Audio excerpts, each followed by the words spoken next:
Une carte mentale pour réviser les mouvements, les vitesses au collège. Alors on peut pas parler de mouvement sans parler de trajectoire. La trajectoire, c'est l'ensemble des positions successives que va occuper un objet. Il existe une trajectoire particulière qui ne montre pas l'ensemble des positions, mais qui en montre que certaines à intervalles de temps réguliers. Cette trajectoire, c'est ce qu'on appelle la trajectoire chronoponctuée. Elle ne montre que certaines positions. Ces positions sont à intervalles de temps réguliers, par exemple ici, toutes les secondes.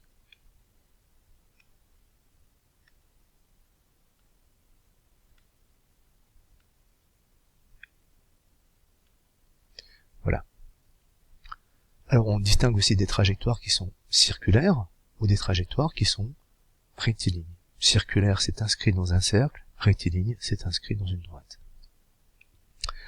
On parlera aussi de vitesse. Lorsqu'on parle de mouvement, et bien lorsque la vitesse, c'est-à-dire la façon dont on va se déplacer, est régulière, et bien lorsqu'on parle de vitesse constante, le mouvement est dit uniforme. Uniforme, mouvement à vitesse constante. Dans ce cas, la trajectoire chronoponctuée présente des points qui sont équidistants, qui sont tous à la même distance.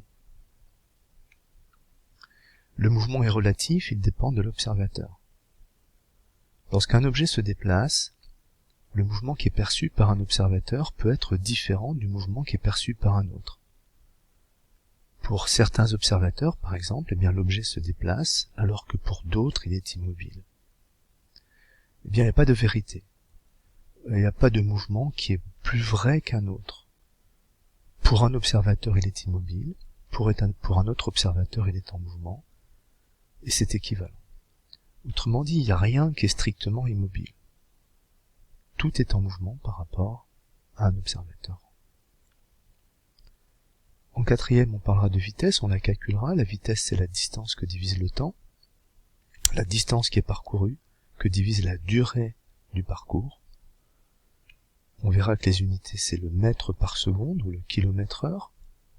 Lorsque la distance est en mètres et le temps en secondes, on obtient des mètres par seconde. Lorsque la distance est en kilomètres et le temps en heures, on obtient des kilomètres heure. On peut représenter la vitesse par un segment fléché, et ce segment fléché nous indique le sens de déplacement, mais donne aussi des indications sur la vitesse, ou sa variation. Plus le segment est long, plus la vitesse est grande. En troisième, on verra aussi qu'il existe des mouvements qui sont accélérés, la vitesse n'est plus constante, la vitesse augmente, et dans ce cas-là, la trajectoire chronoponctuée montre des positions qui sont de plus en plus éloignées dans le sens du déplacement. Si la vitesse diminue, on a un mouvement qui est ralenti. Dans ce cas, au contraire, les points ont tendance à se rapprocher sur la trajectoire chronoponctuée. Enfin, en troisième, on verra qu'à partir de la formule V est égal à D sur T, on va pouvoir calculer la distance à partir de la vitesse et du temps, et on va pouvoir calculer le temps à partir de la distance et de la vitesse. Alors soit on arrive à retrouver ces expressions-là à partir de la première, soit il y a d'autres méthodes pour trouver la solution d'exercice. Par exemple, dans ce genre d'exercice, on nous donne la vitesse, on nous donne la distance parcourue, on nous demande quelle est la durée du parcours. Il existe plusieurs méthodes pour répondre à cette question-là. Ce que je propose, c'est une méthode qu'on peut appliquer à chaque fois qu'on aura des grandeurs composées de deux autres. Ici, la vitesse est composée de la distance et du temps. Dans ce cas, on peut faire un petit tableau de proportionnalité, dans lequel on aura d'une part la distance, de l'autre côté, le temps. C'est bien un tableau de proportionnalité si la vitesse est constante. Lorsqu'on va doubler le temps de parcours, on va doubler la distance qui est parcourue. Comment remplir la première colonne? Eh bien, la première colonne, c'est la vitesse qui nous la donne. 10 mètres par seconde, ça signifie que en une seconde, on parcourt 10 mètres.